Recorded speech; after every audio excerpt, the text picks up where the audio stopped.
dans cet épisode de Chasseurs d'OVNI. Ça ressemble pas du tout à un avion. Ce truc se déplace à plus de 150 km/s. Une étonnante vidéo d'un objet non identifié conduit Ryder, Ben et James dans les Rocheuses du Colorado pour tenter de lever le voile sur ce mystère. On a tous vu la même chose ce jour-là. Quelque chose d'étranger à notre planète. Mais leur enquête prend une nouvelle tournure lorsqu'ils apprennent que des gens du coin font un lien entre ces ovnis et d'horribles mutilations sur des animaux. Ils téléportent l'animal dans l'engin spatial, font ce qu'ils ont à faire, puis ils le relâchent dans le champ.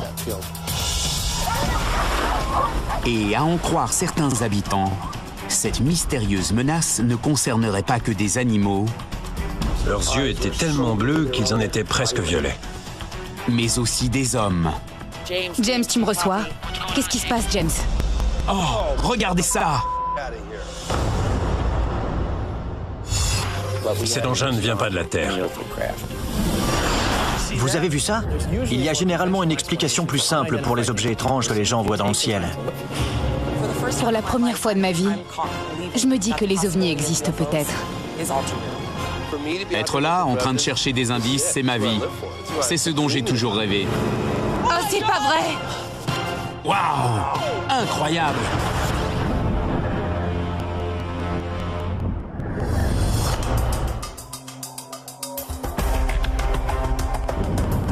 Regarde-moi ça. Les montagnes rocheuses. J'adore ce paysage. C'est magnifique. Nous sommes en route pour Salida, juste au nord de San Luis Valley, dans le Colorado. Depuis plusieurs années, il est fait régulièrement état de passage d'ovnis dans cette région. Et il y a une famille qui a tourné une vidéo fascinante sur le sujet. Voyons voir un peu ces images de Tim Edwards. Va chercher les jumelles. Il s'est déplacé de ce côté-là du ciel. Soit plus de 150 km en à peine une seconde. C'est vraiment incroyable. On distingue vaguement comme des boules qui tournent autour. C'est de ça qu'il parle dans la vidéo. Tu vois la grosse? Tu l'as vu passer? Sur cette vidéo, l'objet apparaît comme un véritable mystère dans la structure de l'espace. C'est incroyable. Il y a quelques points de référence, comme ce toit, Cet angle, qui permettent en principe de différencier le mouvement de l'engin de celui de la caméra. Il n'existe pas de petit avion qui puisse parcourir 8 km en 2 secondes. c'est assez saccadé. Il y a quelque chose qui cloche pour moi dans cette vidéo. La position de l'objet par rapport à la maison et au mouvement de la caméra, ça ne colle pas. De plus en plus de gens en ville prétendaient avoir vu la même chose. Et ensuite, quand c'est paru dans la presse, on a pu relier les points et on s'est aperçu qu'à peu près au même moment, dans 4 autres États, d'autres gens voyaient ce même engin dans le ciel. Il ne s'agit donc pas uniquement d'une vidéo, mais d'un phénomène visuel de masse constaté dans plusieurs États. Si ce n'est pas un ovni, alors qu'est-ce que c'est? Et si c'est un ovni, d'où vient-il? Malheureusement, Tim Edwards n'est plus là pour nous renseigner. Mais nous avons contacté sa famille. Brandy, la petite fille que l'on entend dans la vidéo, ainsi que Bob Edwards, le père de Tim, ont manifesté le désir de s'entretenir avec nous.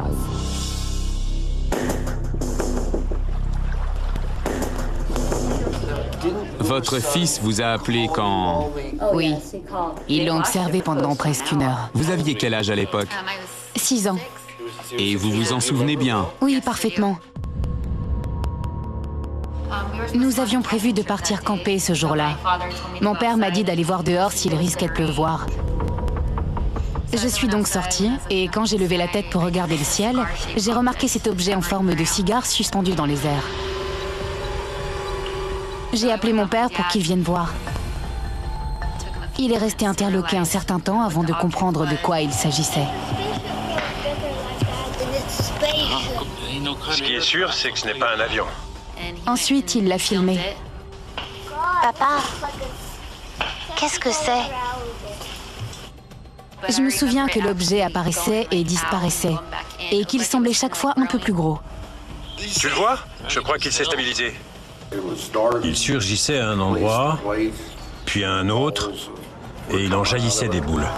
En gardant les yeux fixés sur lui, on pouvait voir comme une sphère autour. Aucun avion de cette taille ne parcourt 8 km en 2 secondes.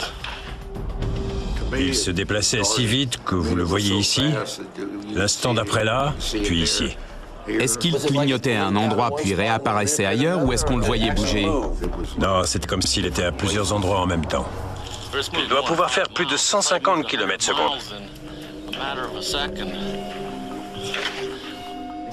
C'est tout à fait exceptionnel d'avoir à la fois des images de jour et plusieurs témoins oculaires.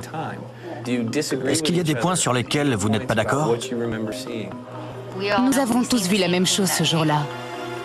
Et je pense que cet objet n'appartient pas à notre planète.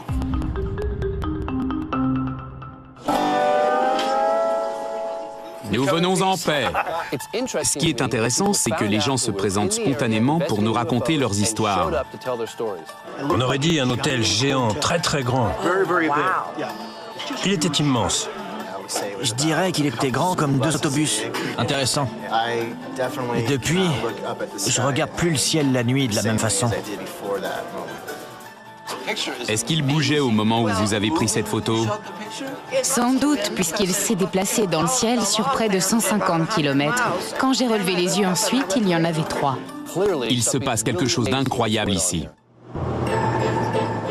Après avoir parlé à la famille Edwards et plusieurs personnes du coin, nous savons désormais où ont eu lieu les dernières apparitions d'OVNI. Et nous orientons nos recherches dans ce sens.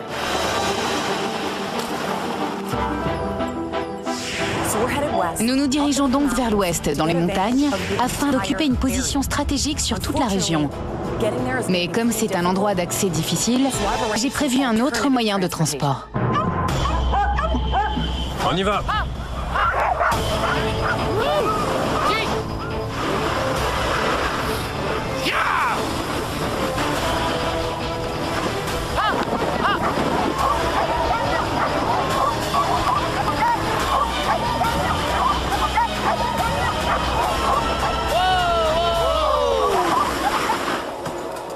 Je crains qu'à partir de là, on soit obligé de marcher. Ah, les joies de la randonnée.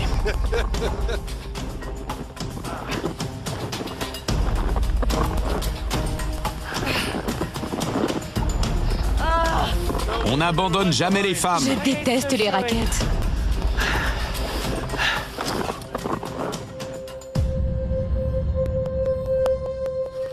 Cette fois, les gars, on y est. Alors, je propose qu'on installe notre camp de base par ici et qu'on ratisse le terrain. Tout le monde est persuadé qu'on va voir quelque chose. J'espère que ce sera le cas.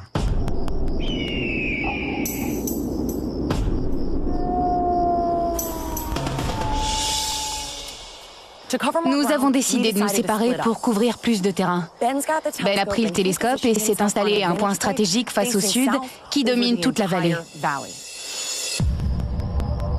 James et moi, nous sommes à quelques kilomètres de là, face au nord, munis d'une caméra infrarouge et d'une caméra thermique. J'ai inversé les couleurs pour qu'on puisse voir à quel point il fait froid. Eh bien, la température au sol est de moins 13 degrés Celsius. Maintenant, faisons le test sur toi. Oh, je t'avais encore jamais vu avec une tête aussi effrayante. On dirait que t'as 100 ans sur cette caméra.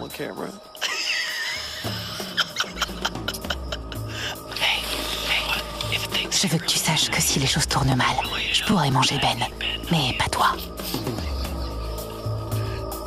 Ben à Ryder et James. On t'écoute, Ben. Il semble bien qu'on ait repéré une route aérienne régulière qui va d'ouest en est. Terminé. Regarde, ça se déplace de là, au-dessus de ton épaule droite, à là-bas. Mais les gens ne nous ont pas décrit un avion normal. Ils ont parlé d'énormes globes de la taille d'un hôtel. Rien à voir avec ces avions de ligne que nous voyons en ce moment. Je vais replacer ce truc sur le trépied pour avoir une image plus stable. Je vais voir où on est, Ben. D'accord. On reste en contact. Bien sûr. La vache.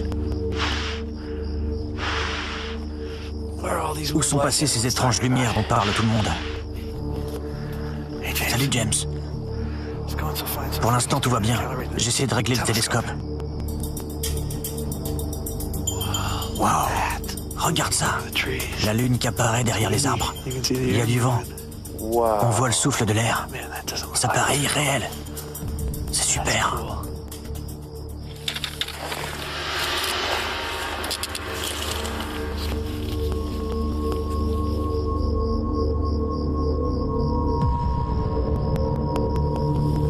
C'était quoi ça?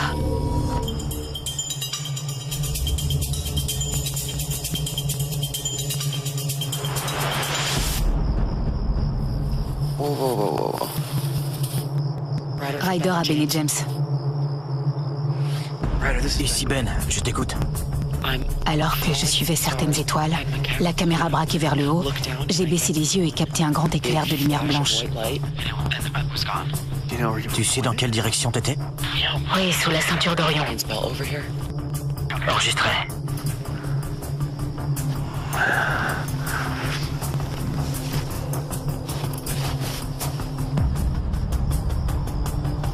Qu'est-ce que tu vois? Rien d'extraordinaire, je vois surtout la lune. Cette foutue lune gomme tout le reste. Voyons un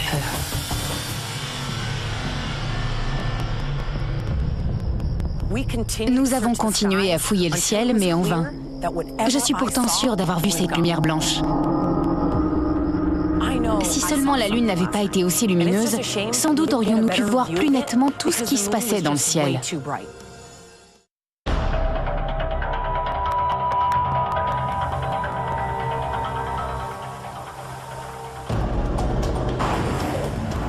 Nous nous dirigeons à présent vers l'épicentre de la zone sensible, où seraient apparus non seulement des ovnis, mais aussi d'autres phénomènes extraterrestres. On trouve beaucoup de bêtes mutilées ici, dans le Colorado.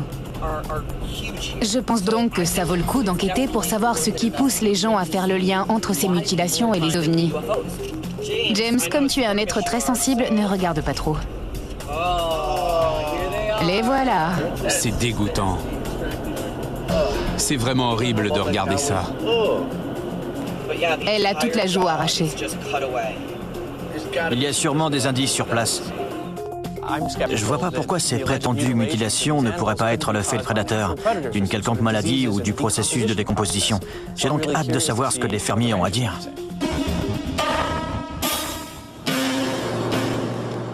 Nous avons contacté 2 propriétaires de ranch dont le bétail a été victime de ces étranges mutilations. Nous y voilà. Terminus. Bonne chance. Merci de m'avoir accompagné. À tout à l'heure. Bonne chance. Ciao. Un jeune scientifique disparaît dans la nature. Franchement, j'admire sa ténacité. Bonjour, Tom Miller, enchanté. ravi de vous rencontrer. Moi de même. Il paraît que vous avez eu une bête mutilée récemment. Oui, en effet, il y a environ 4 mois de ça, juste là dans ce champ. C'est un voisin qui passait par là en voiture qui l'a découverte. Il m'a appelé pour me dire, je crois que vous avez une vache morte là-bas.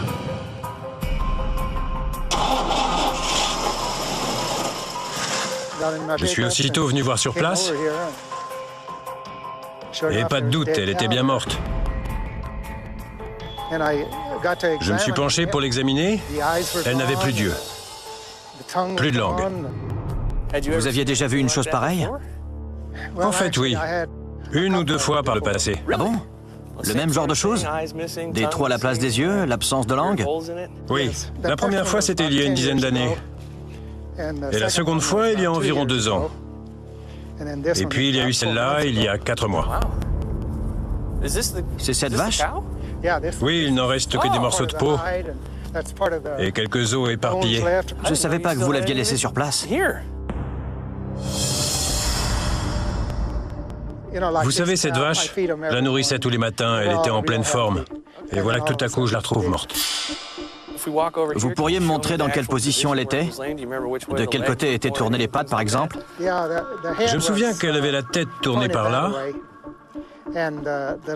et les pattes vers le nord. Les yeux n'étaient plus dans leur orbite. Et le plus étrange, c'est qu'il n'y avait pas la moindre trace de sang. Absolument aucune. Comme si elle était morte et qu'on l'avait lâchée là. Vous pensez qu'elle était déjà morte avant d'atterrir ici? C'est ce que je pense, oui. Vraiment? À première vue, ce site n'a rien d'extraordinaire, mais je vais quand même prélever quelques échantillons pour voir s'ils révèlent quelque chose de bizarre d'un point de vue chimique ou radiologique.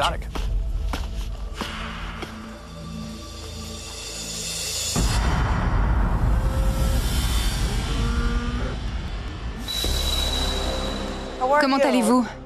James et moi avons pris rendez-vous avec Mike Durant, un propriétaire de ranch qui a déjà retrouvé plusieurs bêtes mutilées sur sa propriété, dont la dernière en date il y a quelques années. Où ça s'est passé la dernière fois? C'était juste là en contrebas, près des arbres. Ce matin-là, j'étais venu la nourrir comme tous les matins et je ne l'ai pas trouvée. Je suis donc remonté sur la propriété en haut de la colline, d'où l'on a une vue sur toute la prairie, et j'ai observé les alentours. Et c'est à ce moment-là que j'ai vu qu'elle était en bas, près de la rivière.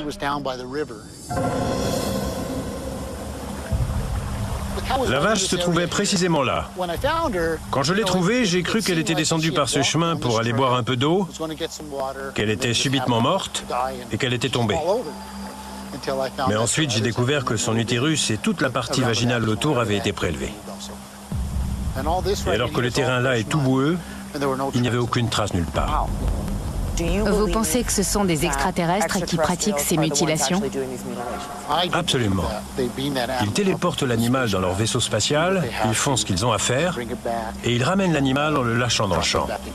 Ce qui explique qu'on n'ait retrouvé aucune trace.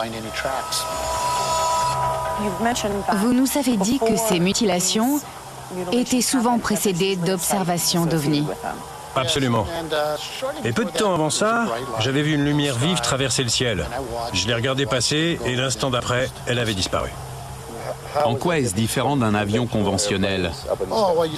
On voit les lumières qui clignotent. Il n'y a pas de jet stream ou quoi que ce soit. C'est juste une lumière blanche scintillante. C'est étrange que nous parlions de ça maintenant, parce qu'avant-hier, dans la nuit de lundi, nous avons vu une lumière comme ça dans le ciel. Vous avez vu des ovnis cette semaine? Oui. Il pourrait donc y avoir une bête mutilée? C'est possible, parce qu'en général, il se passe peu de temps entre ces deux événements. Mike Durant nous a parlé d'un faisceau lumineux qui part de l'OVNI et zappe le bétail. Les extraterrestres ont-ils quelque chose à voir avec ça? Je ne sais pas. Cependant, nous tenons là une bonne occasion de déterminer s'il existe ou non un lien entre les ovnis et les mutilations des bêtes. Commençons donc par interroger Chuck Zukowski qui enquête sur ces étranges affaires dans la région. Je me suis penché sur plus de 10 cas ces 3 dernières années. Puis-je vous poser une question? Je vous en prie. À part l'animal lui-même, quelle preuve tangible sur le sol vous a amené à penser qu'il se passait quelque chose hors du commun? Je me retrouve devant un animal couché au sol, mort. Pas de sang. Rien qui se feinte. Aucun indice d'intervention humaine. Pas d'empreinte de pas. Pas de traces de pneus suggérant que l'animal a été jeté d'un pick-up. Il faut pourtant bien que vous ayez quelque chose d'assez grand, capable de soulever l'animal pour lui faire ce que vous avez besoin de lui faire, et ensuite le relâcher au sol. Or, il n'y a aucune trace. Quand un homme d'expérience comme vous enquête sur le terrain, quel genre de traces cherche-t-il? La première chose à faire, c'est de prélever des éléments. Je chercherai donc une petite coupe transversale qui permettrait au labo de déterminer par quoi a été faite l'entaille. Maintenant, pour ce qui est des échantillons, si vous avez des tripes, vous pouvez plonger la main dans les boyaux. Il faut aussi observer le mouvement des sabots. Si le sabot est sur le côté, comme ça, rien ne prouve que l'animal s'est débattu. Il faut être prudent, ne pas tirer de conclusions hâtives. Après tout, vous ne savez pas comment cet animal est mort. Il peut très bien être mort de mort naturelle. Vous savez pourquoi il y a très peu de gens qui font un travail d'enquête sur le terrain quand on retrouve des bêtes mutilées? Parce que d'une part, c'est une mort inconnue, et d'autre part, parce que ça pue. Venez avec moi. Je vais vous montrer des éléments que j'ai prélevés il y a quelque temps sur une vache mutilée. Ah, vous avez des gants en nitrile? En voilà. Parfait, c'est ce que j'utilise. C'est aussi là-dedans que vous mettez votre repas? Non, plus maintenant. Il date de quand ces échantillons? Août 2011. Allez-y puisque vous avez des gants. C'est assez récent. Ça, c'est une sorte de coupe triangulaire où apparaît l'entaille de nature inconnue. Si on l'observe au microscope, on doit pouvoir déterminer si la peau a été ou non entaillée avec un laser chirurgical ou un autre instrument chirurgical. Je vais vous montrer des photos. Là, c'est la vache de Durand. Cela donne une idée de la position dans laquelle on a retrouvé l'animal. Le problème, c'est qu'il était à moitié dans l'eau, à moitié sur la berge. C'est horrible. Un autre cas. Vous voyez la dépression ovale dans le sol? Regardez. Il a l'air enfoncé, mais... Ça a été ma première impression aussi. Mais si vous regardez mieux, vous voyez qu'en fait, il est aplati. Là, c'est une bête avec un trou dans la tête. Et elle n'a plus d'œil. Tout à fait. En tant que physicien, je m'intéresse particulièrement aux caractéristiques matérielles, comme les micrométéorites ou les matites. Avez-vous remarqué une activité électromagnétique? Dans ce cas précis, lorsque j'ai contrôlé le champ électromagnétique autour du trou... Dans cet épisode de Chasseurs d'OVNI. Ça ressemble pas du tout à un avion. Ce truc se déplace à plus de 150 km/s. Une étonnante vidéo d'un objet non identifié conduit Ryder, Ben et James dans les Rocheuses du Colorado pour tenter de lever le voile sur ce mystère. On a tous vu la même chose ce jour-là. Quelque chose d'étranger à notre planète. Mais leur enquête prend une nouvelle tournure lorsqu'ils apprennent que des gens du coin font un lien entre ces ovnis et d'horribles mutilations sur des animaux. Ils téléportent l'animal dans l'engin spatial, font ce qu'ils ont à faire, puis ils le relâchent dans le champ.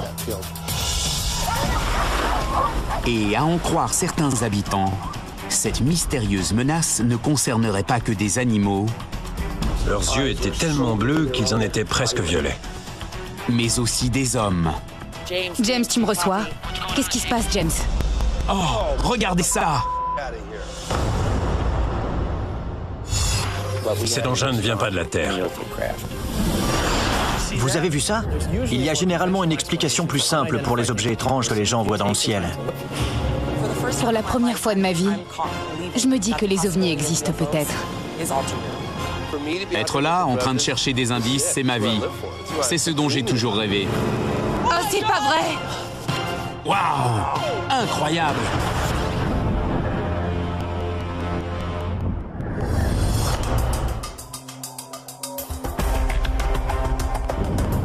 Regarde-moi ça.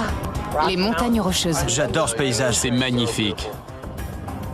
Nous sommes en route pour Salida, juste au nord de San Luis Valley, dans le Colorado. Depuis plusieurs années, il est fait régulièrement état de passage d'ovnis dans cette région. Et il y a une famille qui a tourné une vidéo fascinante sur le sujet. Voyons voir un peu ces images de Tim Edwards. Va chercher les jumelles. Il s'est déplacé de ce côté-là du ciel. Soit plus de 150 km en à peine une seconde. C'est vraiment incroyable. On distingue vaguement comme des boules qui tournent autour. C'est de ça qu'il parle dans la vidéo. Tu vois la grosse? Tu l'as vu passer? Sur cette vidéo, l'objet apparaît comme un véritable mystère dans la structure de l'espace. C'est incroyable. Il y a quelques points de référence, comme ce toit, Cet angle, qui permettent en principe de différencier le mouvement de l'engin de celui de la caméra. Il n'existe pas de petit avion qui puisse parcourir 8 km en 2 secondes. c'est assez saccadé. Il y a quelque chose qui cloche pour moi dans cette vidéo. La position de l'objet par rapport à la maison et au mouvement de la caméra, ça ne colle pas. De plus en plus de gens en ville prétendaient avoir vu la même chose. Et ensuite, quand c'est paru dans la presse, on a pu relier les points et on s'est aperçu qu'à peu près au même moment, dans 4 autres États, d'autres gens voyaient ce même engin dans le ciel. Il ne s'agit donc pas uniquement d'une vidéo, mais d'un phénomène visuel de masse constaté dans plusieurs États. Si ce n'est pas un ovni, alors qu'est-ce que c'est? Et si c'est un ovni, d'où vient-il? Malheureusement, Tim Edwards n'est plus là pour nous renseigner. Mais nous avons contacté sa famille. Brandy, la petite fille que l'on entend dans la vidéo, ainsi que Bob Edwards, le père de Tim, ont manifesté le désir de s'entretenir avec nous.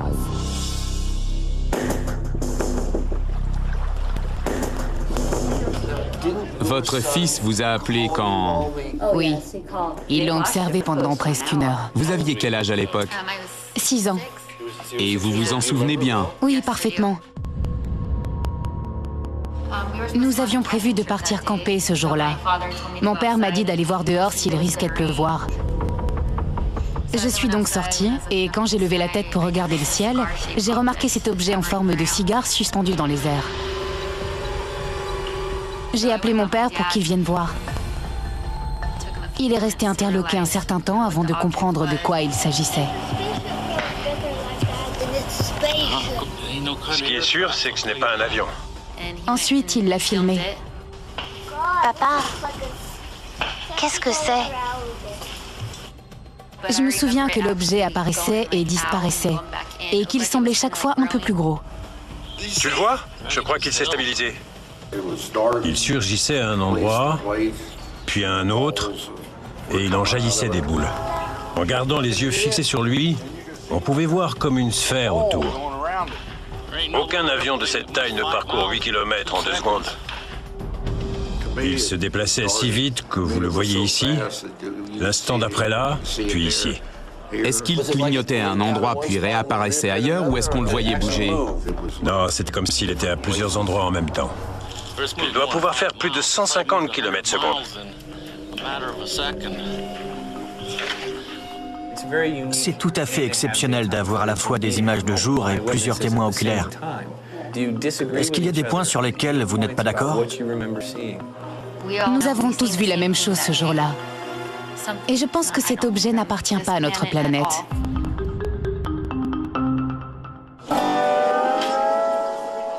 Nous venons en paix. Ce qui est intéressant, c'est que les gens se présentent spontanément pour nous raconter leurs histoires. On aurait dit un hôtel géant, très très grand. Il était immense. Je dirais qu'il était grand comme 2 autobus. Intéressant. Et depuis, je regarde plus le ciel la nuit de la même façon.